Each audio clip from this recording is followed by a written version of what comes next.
है कि उसने रेल मंत्रालय की सार्वजनिक क्षेत्र की एक कंपनी के अधिकारियों को घूस दिया है। $4 लाख की रिश्वत, करीब 3.25 करोड़ रुपए। कौन सी कंपनी है, कौन अफसर है, उसने किस किस को पैसे दिए, कुछ पता नहीं। 3.25 करोड़ की रिश्वत कोई मामूली रकम तो नहीं है। ऑरेकल दुनिया की बड़ी सॉफ्टवेयर कंपनियों में से एक मानी जाती है। इसी कंपनी से रेलवे की कंपनी के अफसरों ने रिश्वत ले ली। यह मामला 2016 से 2019 के बीच का है, जब पीयूष गोयल रेल मंत्री थे। भारत में कंपनियों के हिसाब किताब पर नजर रखने के लिए सेबी नाम की संस्था है। उसी तरह से अमेरिका में सिक्योरिटीज एंड एक्सचेंज कमीशन है। यह वीडियो उसी एक्सचेंज कमीशन का है जिसमें बताया जा रहा है कि ईमानदारी का कितना महत्व होता है। इस आयोग के सामने ऑरेकल की पेशी हुई। सिक्योरिटीज एंड एक्सचेंज कमीशन ने ऑरेकल पर आरोप लगाया है कि उसने भारत, टर्की और संयुक्त अरब अमीरात में रिश्वत का सहारा लिया। भारत में अधिकारियों को 3.25 करोड़ की रिश्वत दी गई। इस कंपनी पर जो जुर्माना लगाया गया है वह रिश्वत की राशि से काफी बड़ी रकम है। अमेरिका के सिक्योरिटीज एंड एक्सचेंज कमीशन ने ऑरेकल पर 188 करोड़ रुपए का जुर्माना लगाया है, अमेरिकी मुद्रा में $23 million. Have the same commitment to the mission that I do and the same commitment to doing what's right.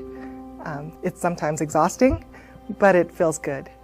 इतनी बड़ी कंपनी किसे पैसा खिला रही थी? जो खा रहा था वो खुद खा रहा था या आगे भी किसी को खिला रहा था?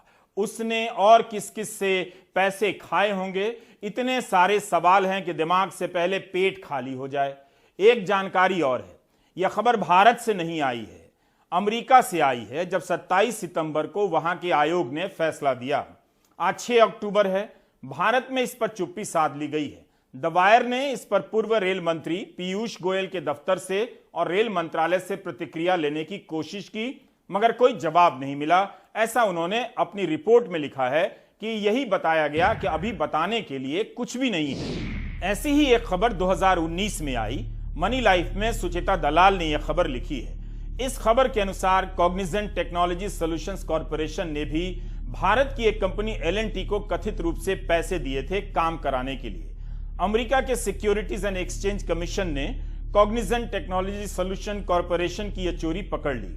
कॉग्निजेंट ने इस पर कुछ भी नहीं कहा, मतलब न खंडन किया न स्वीकार किया, बस चुपचाप करीब 200 करोड़ रुपए का जुर्माना भर दिया, $25 मिलियन की फाइन चुका दी। चूंकि यह रिपोर्ट 2019 की है तो जाहिर है हमने यह भी देखने का प्रयास किया कि उस वक्त L&T ने क्या सफाई दी थी। मनी लाइफ में तो यही छपा है कि L&T ने कॉग्निजेंट के जुर्माना भरने पर कुछ भी कहने से इनकार कर दिया था। फिर जून 2021 में इकोनॉमिक टाइम्स में एक और खबर मिलती है कि L&T ने अमेरिका की अदालत में कहा कि उसे इस केस में पार्टी ना बनाया जाए क्योंकि L&T के हिसाब से ऐसा कुछ भी नहीं हुआ है। जबकि आरोप था कि कॉग्निजेंट के 2 बड़े अधिकारियों ने सरकारी अधिकारी को 2015 में रिश्वत की रकम दी थी। इनके जरिए कॉग्निजेंट का चेन्नई में कैंपस बनना था, कंस्ट्रक्शन कंपनी L&T को ठेका मिला था, उसके जरिए कथित रूप से रिश्वत दी गई और बाद में L&T से कहा गया कि किसी और मद में पैसे का हिसाब दिखा दे, मगर अमेरिका की नियामक संस्था ने चोरी पकड़ ली। पुरानी रिपोर्ट में यह भी लिखा है कि कथित रूप से रिश्वत की रकम तमिलनाडु सरकार के अधिकारियों को दी गई थी। L&T और कॉग्निजेंट टेक्नोलॉजी के मामले में फरवरी 2020 में लाइव मिनट में एक खबर छपी है कि किसी ने मद्रास हाईकोर्ट में जनहित याचिका दायर कर दी कि CBI से जांच होनी चाहिए। मद्रास हाईकोर्ट ने केंद्र और राज्य सरकार से इस बारे में पूछा भी था। 2019 में DMK ने भी इस मामले में जांच की मांग की थी। मीडिया रिपोर्ट में खबरें तो मिल जाती हैं, मगर अंत में उन मामलों का क्या होता है कई बार इसकी जानकारी नहीं मिलती है। माना जा सकता है कि चुप्पी साध ली गई। इस मामले में 2016 में कंपनी के प्रेसिडेंट को इस्तीफा देना पड़ा था। इस्तीफे का कारण तो नहीं बताया गया, मगर इसे रिश्वत देने की घटना से जोड़ा गया। दिलचस्प बात यह है कि इस घटना से संबंधित पुरानी खबरों में यह लिखा हुआ है कि इसके सामने आने के बाद भी ना तो सरकारी अफसर हैरान हैं और ना नेता। ठीक यही सवाल इस बार भी उठ रहा है कि ऑरेकल ने रेलवे की एक कंपनी के अधिकारियों को कथित रूप से 3.25 करोड़ रुपए की रिश्वत दी। यह कैसे हो गया? लोग बोल क्यों नहीं रहे हैं? कुछ और पुरानी खबरें हमें मिली हैं जिनसे पता चलता है कि विदेशी कंपनियों को भारत में काम कराने के लिए रिश्वत देनी पड़ती है। यह खबर 2017 की है और भी जगहों पर छपी है, लेकिन हमने हिंदुस्तान टाइम्स की रिपोर्ट का सहारा लिया। इसके अनुसार अमेरिका की एक इंजीनियरिंग कंपनी ने कथित रूप से national highways authority of India NHAI के अधिकारियों को $10 लाख से अधिक की राशि रिश्वत के रूप में दी। इस कंपनी ने 2011 से लेकर 2015 के बीच कॉन्ट्रैक्ट हासिल करने के लिए पैसे दिए। यह मामला भी अमेरिका में पकड़ा गया। अमेरिकी कोर्ट में जब मामला साबित हुआ तब भारत सरकार ने इस मामले में जांच भी कराई। CDM स्मिथ डिवीजन नाम की कंपनी के भारत में काम करने वाले कर्मचारियों ने कथित रूप से रिश्वत दी थी, ऐसा उस समय छपा है। खबरों के मुताबिक परिवहन मंत्री गडकरी ने भी जांच बिठा दी। CBI के छापे की भी खबर मिलती है, उसके आगे की जानकारी नहीं मिल सकी। इस मामले के उजागर होने से पहले ही NHAI ने इस कंपनी को ब्लैकलिस्ट कर दिया था।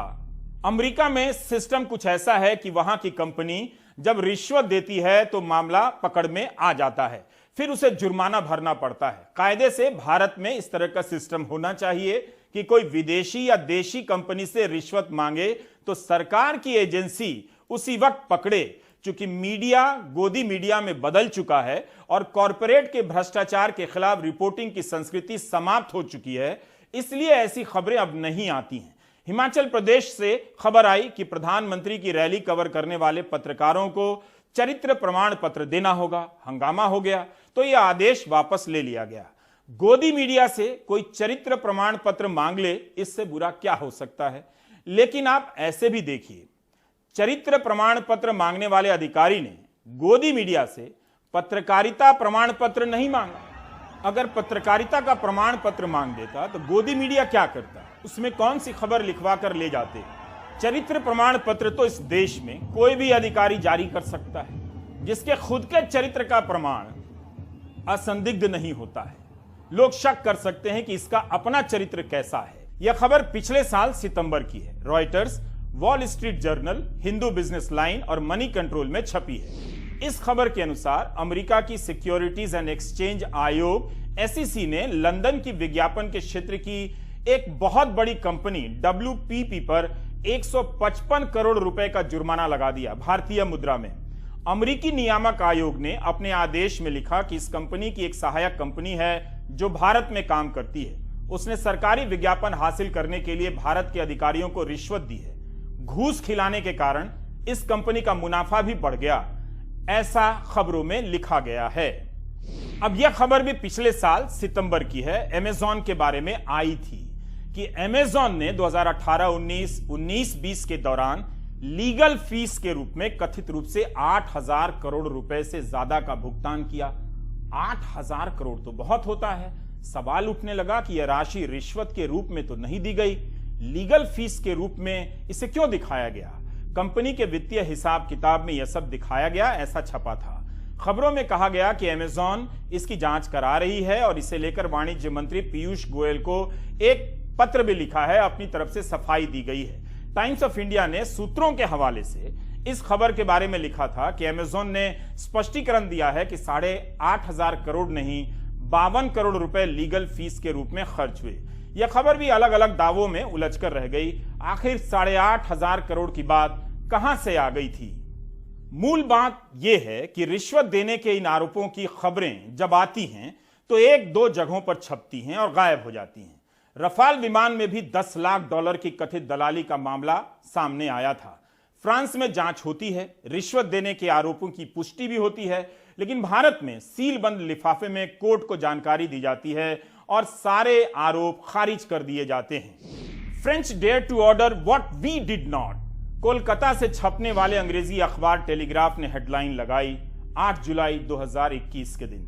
3 जुलाई को एसोसिएट प्रेस ने यह खबर आई थी कि फ्रांस की national financial prosecutor office PNF ने हाल के आरोपों के संदर्भ में जांच कराने के लिए एक जज को नियुक्त किया है। इस रिपोर्ट में लिखा है कि रफाल को हासिल करने के लिए रिश्वत दी गई। याचिका वित्तीय मामलों के एक NGO ने दायर की थी, जिसने पहले भी एक याचिका दायर की कि दासों ने रिलायंस ग्रुप को इसलिए चुना क्योंकि इसके प्रमुख प्रधानमंत्री मोदी के करीबी थे। पहले इसे हिंदुस्तान एरोनॉटिक्स लिमिटेड HAL को दिया जाना था। हम कहां से चले थे, कहां से गुजर गए।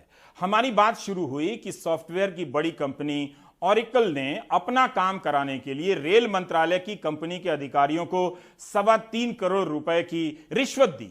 अमेरिका में जब यह आरोप साबित हो गया तो कंपनी को 3 करोड़ की रिश्वत के कारण 188 करोड़ रुपए का जुर्माना भरना पड़ा। मैं अक्सर सोचता हूं कि जब कोई मंत्री भारत को विश्व गुरु बनाने का दावा कर रहा होता है, तब रिश्वत लेने वाले अधिकारी क्या सोच रहे होते हैं। क्या जोर जोर से हंसते होंगे या जोर जोर से रोते होंगे। टैक्स चोरी और रिश्वत की खबरें कहीं से कम नहीं हुई हैं। नीचे की सीढ़ी पर बैठे अधिकारी का वीडियो वायरल हो जाता है, वे सस्पेंड हो जाते हैं, मगर करोड़ों रुपए के आरोप लगने के बाद भी खबर बीच रास्ते से गायब कर दी जाती है। यूपी के देवरिया से एक वीडियो वायरल हो गया कि वहां के एक कर्मचारी गिरिजेश्वर मणि त्रिपाठी पेंशन का कागज बनाने के लिए एक महिला से 10,000 रुपए की रिश्वत मांग रहे थे। अभी निलंबित कर दिए गए हैं। त्रिपाठी ने तो वीडियो में कहा कि पैसा ऊपर के अधिकारी तक जाता है, मगर ऊपर वाला होता है, उसका कुछ नहीं होता है। हम उसी हैं, ऑपरेटर हैं। 1,000 कौन चाहिए देवरिया में मिलेगा? हाँ 1,000 दिए ना मुकेश को। हाँ उसको कह लीजिए। अब वो कहे तो बड़े बाबू ना। ठीक है, नहीं कहेंगे तो रखे रहो अपने पास, ये भी रखे रहो हमारी तरफ से। अच्छा रख लें। फिर हम नहीं रखेंगे, हम क्यों रखेंगे? हम जो सिस्टम है, जो अधिकारी को हमको देना है कि हम बोले कि रख लीजिए, हम रख लीजिए पॉकेट में अपने। हमारी औकात है ना सर। और कुछ कोई कोई खबर नहीं कहेंगे तुमको। हमका जानता नहीं जानती होते, जान लो। यहाँ पूरा सारा क्लेम निकालने का 10,000 रुपया फीस है। उसमें सारा क्लेम तुम्हारा ले जाएगा। ले ले हम लेंगे, खर्च हो जाएगा, हमको हिसाब देना पड़ेगा। हम कहीं नहीं करेंगे, जब हमारा सारा कागज तैयार कराएंगे उसी दिन ले आकर रखेंगे। उसके बाद जो मेरा हिस्सा है देंगे अधिकारी को, आपका है हमें। ठीक है। और 500 रुपया तो और दे। नहीं, हम नहीं लेंगे बेटा, हम पैसा नहीं लेंगे। जिस दिन लेंगे पूरा लेंगे तो उस दिन काम कराएंगे। ठीक बाबा कमा करी दे दे। नहीं ठीक है, वही आ जाएगा, उसी समय ठीक है, देंगे। ठीक। सारा काम तुम्हारा एक दिन में हम कराएंगे। हाँ, और हम लेके लफड़ा नहीं पाते। राजनीति में राष्ट्रवाद और धर्म की आंधी चल रही है, चलाई भी जा रही है। सवाल यह है कि क्या धर्म की राजनीति से समाज में अलग किस्म की नैतिकता पैदा होती है। लोग झूठ बोलना छोड़ देते हैं, रिश्वतखोरी, मिलावटखोरी बंद कर देते हैं। जब धर्म के सहारे से राजनीति की जा रही है तो उसके असर का मूल्यांकन होना चाहिए। क्या इससे समाज सुंदर हुआ या कुछ बदमाशों को लाइसेंस मिल गया? Do you get my point? गोदी मीडिया के तमाम एंकर हर दिन धर्म की रक्षा में उतर जाते हैं। कम से कम यही पूछ लेते सरकार से कि किस अधिकारी ने ऑरेकल से रिश्वत ली, या यह साहस भी खत्म हो जाता है धर्म की राजनीति से। आप कई बार सुनते होंगे कि भारत विश्व गुरु बनने वाला है। क्या आपने सोचा है कि भारत से पहले कौन सा देश विश्व गुरु था या है, या किसी और देश ने कभी विश्व गुरु के लिए ट्राई ही नहीं किया? विश्व गुरु भारत की एक कंपनी ने भारत का नाम रोशन कर दिया है। मामला जरा गंभीर है। हरियाणा के एक कंपनी के बनाए कफ सिरप को लेकर WHO ने दुनिया भर में अलर्ट जारी कर दिया है। विश्व स्वास्थ्य संगठन का कहना है कि मेड इन फार्मास्यूटिकल्स के बनाए कफ सिरप के सेवन से 66 बच्चों की जान चली गई है। 66 बच्चों की मौत का आरोप छोटा नहीं होता। इससे पैदा सवालों के जवाब तलाशने भारतीय ड्रग रेगुलेटर और हरियाणा के ड्रग कंट्रोलर की टीम मेडन फार्मा के सोनीपत के मैन्युफैक्चरिंग यूनिट पहुंची। स्वास्थ्य मंत्रालय के सूत्रों से मिली जानकारी के मुताबिक शक के घेरे में आई चारों दवाइयों के सैंपल ले लिए गए हैं। इसकी जांच के नतीजे 2 दिनों में आएंगे। हालांकि WHO की एडवाइजरी को लेकर स्वास्थ्य मंत्रालय की कुछ आपत्तियां भी हैं। सूत्रों के मुताबिक WHO ने एडवाइजरी जारी करने से पहले नियमों के मुताबिक भारतीय रेगुलेटर को न तो दवा के लेबल की फोटो दी और न ही उसके बैच की जानकारी। स्वास्थ्य मंत्रालय इस बात को भी देख रहा है कि ये चारों कोल्ड और कफ सिरप गांबिया ही भेजे गए या देश में कहीं और भी किसी दूसरे देश में भेजी गई दवा टेस्टिंग के बाद ही प्रयोग में लाई जाती है। तो WHO बताए कि बाजार में उतारने से पहले क्या इन चारों दवाओं की जांच गांबिया में की गई थी? हम फिलहाल नेताजी सुभाष पैलेस में, जो पीतमपुरा में, यहीं पे कॉर्पोरेट ऑफिस है मेडन फार्मास्यूटिकल्स लिमिटेड का। और यहाँ पे आप देखिए कि फिलहाल जो है ये सुबह में ये बताया गया कि ये ऑफिस खुला जरूर था, लेकिन अब ये बंद कर दिया गया है, इस पे ताला लगा हुआ है, यहाँ पे कोई फिलहाल मौजूद नहीं है। लेकिन आरोप इसी कंपनी को लेकर लगा है कि जिसमें इसके कप सिरप, कोल्ड और कप सिरप पीने के बाद जो है वो बच्चों की मौत हो गई। WHO ने प्रेस कॉन्फ्रेंस करके कहा कि लोग promethazine oral solution, Kofexmalin baby cough syrup, Makoff baby cough syrup और मग्रिप एंड कोल्ड सिरप के प्रयोग से बचें। WHO ने आज 4 कफ सिरप को लेकर एक अलर्ट जारी किया है। WHO के मुताबिक गामीबिया में इन 4 कफ सिरप के इस्तेमाल से किडनी की समस्याएं और 66 बच्चों की मौत हुई है।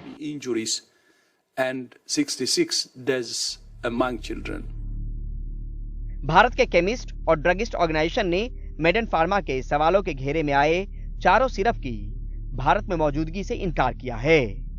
WHO ने गाम्बिया में जो 4 कफ सिरप देखी हैं जिसपे बच्चों की कुछ डेथ्स हुई हैं, इसके बारे में हमने पता किया है कि जो मेडन फार्मास्यूटिकल सोनीपत कंपनी है वो केवल एक्सपोर्ट में है, देश में उसका कोई मार्केटिंग नहीं है। फिर भी हमने एहतियात के तौर पर DCGI को भी यह पूछा है कि अगर हमें देश में कुछ इसके प्रति हमारे केमिस्टों को 9,40,000 केमिस्टों को आगाह करना है तो हमें बताएं ताकि हम अपने लोगों को सूचित कर सकें। जांच पड़ताल से लेकर सवालों का दौर जारी है। सवाल भारत की फार्मा कंपनी पर भी है और WHO पर भी। जवाब जल्दी तलाशने जरूरी हैं क्योंकि सवाल जिंदगी का है। नई दिल्ली से परिमल कुमार, NDTV इंडिया। भारत की दवा कंपनी के बनाए प्रोडक्ट से बच्चे मर जाएं, ग्लोबल लेवल पर भारत के लिए अच्छा नहीं है, साख खराब हो जाती है। भारत की दवा कंपनियों की साख बेहतर हुई थी, लेकिन अगर यह मामला सही निकला तो विश्वगुरु बनने के लिए आतुर भारत के लिए अच्छा नहीं होगा। बेहतर है कि हर तरह से मुकम्मल जांच होनी चाहिए। स्वच्छता को लेकर जमीन पर कितना काम हुआ है, विज्ञापन कितना छपा है, इसकी जानकारी मेरे पास नहीं है। लेकिन हर साल स्वच्छ सर्वेक्षण की रिपोर्ट तो आती है, फलां शहर आगे हो गया, फलां पीछे हो गया। उस सर्वेक्षण में इसकी जानकारी नहीं होती कि इस अभियान से सफाई कर्मियों की जिंदगी में क्या बदलाव आए, उनकी नौकरी कितनी पक्की हुई, सैलरी कितनी बढ़ गई और सुरक्षा कितनी बेहतर हुई। आप किसी एक अखबार को लेकर सिर्फ इतना टाइप कीजिए गूगल में कि सीवर या टैंक की सफाई करते समय दम घुटने से कितने लोगों की मौतें हुई हैं, आपको सच्चाई दिख जाएगी। नहीं देखना चाहते कोई बात नहीं, इसके बिना भी हम विश्वगुरु बन सकते हैं, कोई रोक नहीं सकता है। भाषण में हमें कभी भी पीछे नहीं रहना है, भले राशन का जुगाड़ ना हो। पिछले 10 सितंबर को दिल्ली के मुंडका में सीवर की सफाई करते समय दम घुटने से 2 लोगों की मौत हो गई। इस साल मार्च की खबर है, दिल्ली से ही, अमर उजाला में छपी है। 2 दिनों के भीतर दिल्ली में 6 लोग दम घुटने से मर गए। ये सभी सीवर की सफाई करने के लिए उतरे थे। पिछले साल जनवरी में फरीदाबाद में 2 लोगों की मौत हो गई थी और इस बुधवार को फरीदाबाद में ही एक प्राइवेट अस्पताल के सीवर की सफाई करते समय 4 लोग मर गए। फरीदाबाद मोर्चरी के अंदर 4 सफाई मजदूरों की लाश है और बाहर मौत का कोहराम। बुधवार दोपहर बाद एक सेफ्टी टैंक की सफाई के दौरान 4 मजदूर रोहित, रवि कुमार, विशाल और रवि गोलदार की मौत हो गई। इस हादसे में रवि और रोहित 2 सगे भाइयों ने भी जान गंवाई। इनके पिता की पहले ही मौत हो चुकी थी। पूरा घर इन दोनों ही भाइयों की मजदूरी से चलता था। घर में अब विधवा मां और दोनों भाइयों की पत्नी और 3 बच्चे ही बचे हैं। घर की आर्थिक हालत खराब होने के चलते ये दोनों भाई 400 रुपए रोज पर एक प्राइवेट सफाई कंपनी में काम करते थे। मुकदमा तो दर्ज किया है पुलिस ने, अब आप लोग क्या चाहते हो, किस तरीके का इंसाफ चाहते हो? हमें इंसाफ दे दो, हमें चाहिए इंसाफ।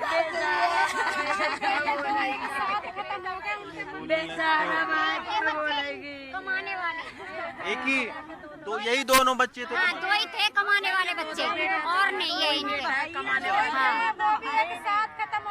और परिवार में और कौन कौन लोग हैं? रोहित का और रवि के जो बच्चे हैं? 1 साल के बच्चे हैं, दोनों बेटियों पर। मैं उन बेटियों की माँ हूँ, मैं अपाहिज हूँ, दोनों बेटियां, 1 बच्चा है। अब मैं तो कुछ कर नहीं सकती हूँ सर, सास तो विधवा है, मैं तो अपाहिज हूँ। इनके जो 2 ही बच्चे मेरे, ऊपर वाले ने ले लिया। मेरी बेटियों को इंसाफ चाहिए, मेरी बेटी के 1 साल के बच्चे हैं, मेरी बेटी को इंसाफ चाहिए। दिहाड़ी मजदूरी करते हैं? दिहाड़ी देता 400 रुपया की, 400 रुपए की दिहाड़ी की दिहाड़ी खाली। वो भी पहले नाली मोरी कराते और उसी दिन तो सफाई के काम को ले गए और गटर को काम करवाओ। बुधवार दोपहर को फरीदाबाद के एक निजी अस्पताल में 4 सफाई मजदूर इस सेफ्टी टैंक की सफाई के लिए उतरे थे। बताया ये भी जा रहा है कि बिना सुरक्षा उपकरणों के मजदूर सुपरवाइजर की मौजूदगी में सेफ्टी टैंक में उतरे थे। अस्पताल ने कैमरे के सामने बात नहीं की, लेकिन उनका कहना है कि ये सेफ्टी टैंक नहीं बल्कि रेन वाटर हार्वेस्टिंग का टैंक था। हम अस्पताल में उस जगह पर पहुंचे जहां मजदूरों की मौत हुई थी। सफाई करने के लिए इस सेफ्टी टैंक के अंदर वो लोग मजदूर घुसे थे। पहले एक मजदूर गए, वो वापस नहीं आए, दूसरे फिर उनको बचाने के लिए गए और तीसरे भी गए। कुल 6 लोग जो है वो इस सेफ्टी टैंक में गए थे एक दूसरे को बचाने के लिए, जिनमें से 4 लोगों की जो है वो मौत हो गई। 2 लोग इसी अस्पताल में उनका इलाज चला, एक आईसीयू में फ़िलहाल अभी हैं और एक को छुट्टी दे दी गई है। अस्पताल के प्रशासन ने हमसे कैमरे पर कोई बात नहीं की। उनका ये कहना है कि वो कैमरे पर बात नहीं करेंगे, लेकिन अनऑफिशियल उन्होंने जो है वो ऑफ द कैमरा उन्होंने यही कहा कि ये जो सेफ्टी टैंक है इसको अस्पताल बता रहा है कि ये वाटर हार्वेस्टिंग का टैंक है। लेकिन मैं आपको इसका दूसरा पहलू ये दिखाऊं कि अभी हम खड़े हैं और अभी भी बहुत ज़्यादा स्मेल आ रही है। वो इसलिए आ रही है क्योंकि इस चैम्बर के ठीक बगल में पूरे अस्पताल का एसटीपी प्लांट लगा हुआ है, जहां पर जो गंदा पानी है हॉस्पिटल का उसकी साफ सफाई होती है। पुलिस ने अस्पताल और प्राइवेट फर्म के खिलाफ मामला दर्ज कर लिया है, लेकिन गिरफ्तारी कोई नहीं हुई है और जांच के नाम पर उनके पास कहने को भी ज्यादा कुछ नहीं है। जैसे हमें इन्फॉर्मेशन मिली थी कि सेफ्टी टैंक में कुछ व्यक्तियों की डेथ हो गई है, तो हमने फायर ब्रिगेड की हेल्प से उनको निकाल लिया था और इसमें हमने कल एफआईआर दर्ज की है। जैसे ही जो डिक्रीज्ड पर्सन थे उन्होंने जो हमें कंप्लेंट दी उस पर हमने इसमें एफआईआर दर्ज की हुई है। अभी इन्वेस्टिगेशन हम कर रहे हैं। फिलहाल हम पोस्टमार्टम बीके हॉस्पिटल में करवाया जा रहा है। महेंद्र जी, ये बताइए कि इस मामले पर गिरफ्तारी अभी तक किसी की हुई है उस तरीके से? नहीं, अभी गिरफ्तारी नहीं हुई है। उसमें हम इन्वेस्टिगेशन के अनुसार जैसे ही फैक्ट आएंगे तुरंत उसकी गिरफ्तारी हम करेंगे। हालांकि सुप्रीम कोर्ट का निर्देश है कि सीवर में सफाई के दौरान मरने पर सफाई मजदूरों को 10 लाख रुपए का मुआवजा मिलना चाहिए, लेकिन इसकी प्रक्रिया इतनी जटिल है कि ज्यादातर मामलों में गरीब मजदूरों का परिवार थक हार कर घर बैठ जाता है। फरीदाबाद से कैमरामैन एजे जोसेफ के साथ रवीश रंजन शुक्ला, एनडीटीवी इंडिया। सरकार कहती है कि हाथ से मैला ढोने के कारण कोई नहीं मरा। क्या हाथ से सीवर सफाई करना मैला ढोना नहीं है? क्या इस पर कोई बहस हो रही है? रेवड़ियों पर हो रही है। क्या आप नहीं जानते या जानना ही नहीं चाहते कि कोविड के समय कई देशों ने अपने नागरिकों के खाते में हजारों डॉलर डाले ताकि वे अपने आर्थिक नुकसान की भरपाई कर सकें। जो नौकरी में थे उनके खाते में भी पैसे दिए गए। America, Germany, New Zealand, Canada, Australia, न जाने कितनी जगहों पर। क्या वो रेवड़ियां थी? बहस होनी चाहिए कि विज्ञापन छपवाकर और भाषणों में आर्थिक रूप से सुपर पावर होने के दावे के बाद भी 80 करोड़ जनता की हालत इतनी खराब क्यों है कि वो 2 वक्त का अनाज नहीं खरीद सकती। हमारा काम है इन्हीं सब खबरों और सवालों को सामने लाना जो आपकी नजरों से गायब कर दी जाती हैं।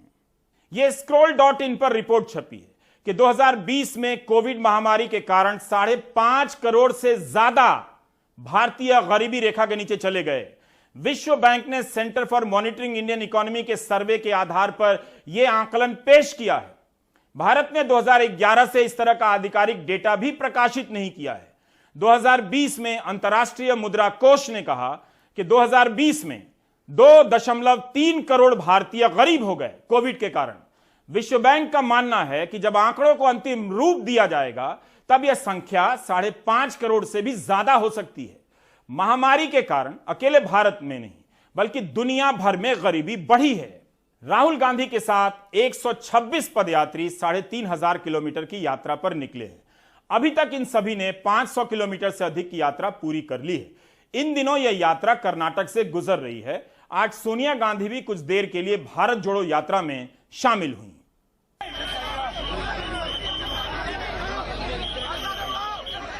कांग्रेस की कार्यकारी अध्यक्ष सोनिया गांधी पहली बार भारत जोड़ो यात्रा से जुड़ी तो कार्यकर्ताओं से लेकर नेताओं सभी में उत्साह था।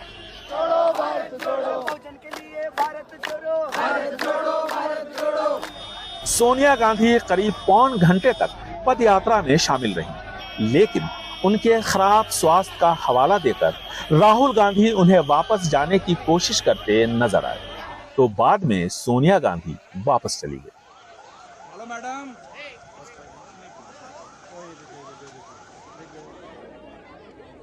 लेकिन इसी बीच एक और तस्वीर चर्चा में आई। सोनिया के जूते का फीता खुल गया तो झट से राहुल उसे बांधने बैठ गए।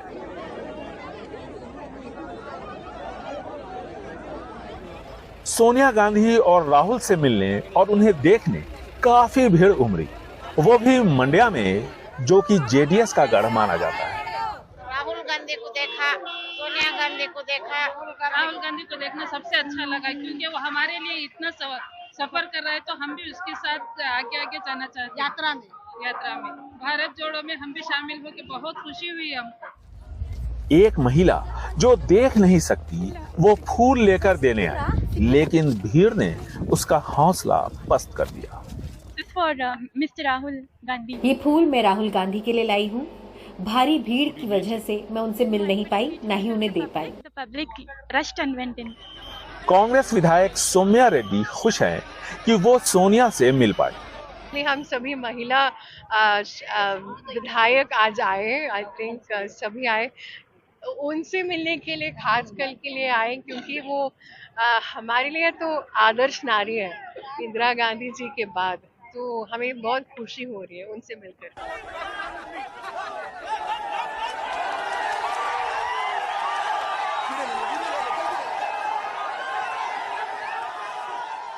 भारत जोड़ो यात्रा का शाम का दृश्य।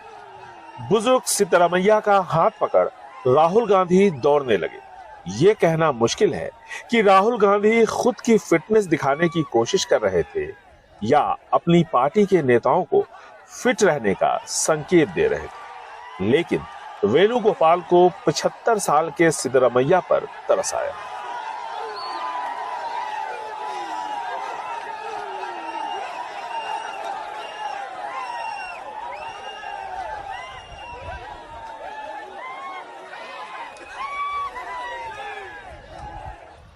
भारत जोड़ो यात्रा की वजह से राहुल की छवि बेहतर हुई है। गांधी जयंती के दिन मैसूर में बारिश में भीग कर दिया हुआ भाषण वायरल हुआ।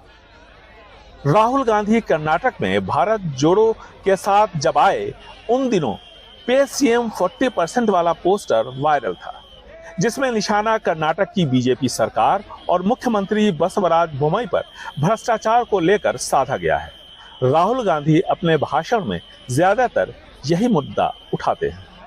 हिंदुस्तान की शायद सबसे भ्रष्ट सरकार है, ये हर चीज में 40% कमीशन लेती है। कर्नाटक के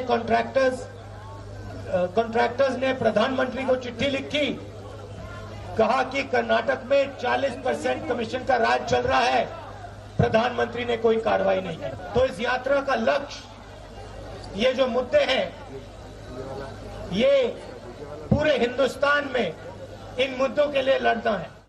जब कभी भी कांग्रेस पर संकट गहराया, गांधी परिवार ने कर्नाटक का रुख किया और इस राज्य ने कभी निराश नहीं किया।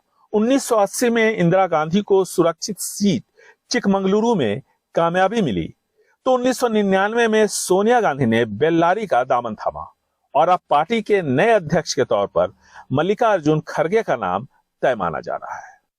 भारत जोड़ो यात्रा अपनी रफ्तार से आगे बढ़ रही है, लेकिन दिल्ली अभी दूर है। सोनिया गांधी के इस यात्रा से जुड़ने से कार्यकर्ताओं और नेताओं में उत्साह है, लेकिन सवाल ये उठता है कि क्या यह यात्रा कर्नाटक कांग्रेस के दो वरिष्ठ नेता सिद्धरामैया और डीके शिवकुमार के गिले शिकवे दूर कर पाएगी? अगर ऐसा होता है, तभी कर्नाटक में कांग्रेस के जीतने की संभावना बढ़ेगी। पांडवपुरा मंड्या से कैमरामैन गोविंद मूर्ति के साथ निहाल खिदवई, एनडीटीवी इंडिया। क्या आप जानते हैं कि 5 दिनों के भीतर गुजरात और महाराष्ट्र से 317 करोड़ के जाली नोट पकड़े गए हैं। 5 अक्टूबर को मुंबई से 227 करोड़ के जाली नोट बरामद हुए। विकास जैन को मास्टरमाइंड बताया जा रहा है। विकास के साथ अंशुल शर्मा और दीनानाथ यादव को भी पकड़ा गया है, गिरफ्तार हो गए हैं। इसके 5 दिन पहले 30 सितंबर को सूरत में ही 25 करोड़ का जाली नोट पकड़ा गया। यह पैसा एम्बुलेंस में ले जाया जा रहा था। यही नहीं, जब और जांच हुई तब सूरत, जामनगर और आनंद जिले से 90 करोड़ के जाली नोट बरामद हुए। यह सब मिलाकर 317 करोड़ से अधिक की राशि हो जाती है। एम्बुलेंस में नकली नोटों का पकड़ा जाना अच्छी बात नहीं है। वैसे ही लोग सवाल कर रहे हैं कि 30 सितंबर को प्रधानमंत्री के काफिले को रोककर एम्बुलेंस जाने दिया गया। लोग पूछने लगे कि यह एम्बुलेंस उनके रास्ते में कैसे आ गई। उनके काफिले का मार्ग तो पूरी तरह से बंद होता है। एम्बुलेंस में कौन था? जो मरीज था वो किस अस्पताल में भर्ती हुआ? उसने प्रधानमंत्री जी का धन्यवाद क्यों नहीं किया? मीडिया ने मरीज के परिवारों का इंटरव्यू भी छोड़ दिया। बस यही समझ नहीं आया। गुजराती अखबारों के पाठक ही बता सकते हैं कि क्या उनके यहां ऐसी कोई रिपोर्ट छपी है या छपी नहीं है। उम्मीद है जल्दी ही मरीज का परिवार सामने आएगा या लाया जाएगा जो प्रधानमंत्री का धन्यवाद अदा करेगा। पूरा देश धन्यवाद दे रहा है, मरीज के परिजनों को भी धन्यवाद देने सामने आना चाहिए। अब सोचिए, अगर बिहार में 317 करोड़ रुपए के जाली नोट पकड़े गए होते तो गोदी मीडिया रोज जंगल राज के नाम से बहस करता। 2020 में गृह राज्य मंत्री ने लोकसभा में बताया कि 2016 से 19 के बीच गुजरात से 11 करोड़ से अधिक के जाली नोट पकड़े गए। यह देश के 17 सीमावर्ती राज्यों में सबसे अधिक था। पिछले 5 दिनों में गुजरात और महाराष्ट्र से 317 करोड़ रुपए के जाली नोट पकड़े गए हैं। मुंबई और गुजरात से आए दिन सैकड़ों करोड़ के ड्रग्स बरामद हो रहे हैं। कई बार हजारों करोड़ रुपए के ड्रग्स पकड़े जाते हैं। इस पर पूरे देश को चिंता करनी चाहिए, क्योंकि जो ड्रग्स नहीं पकड़ा जाता होगा वो कहां कहां पहुंच रहा होगा, किस किस के घर में। इतना ही सोच लीजिए तो काफी है। बाकी ब्रेक ले लीजिए।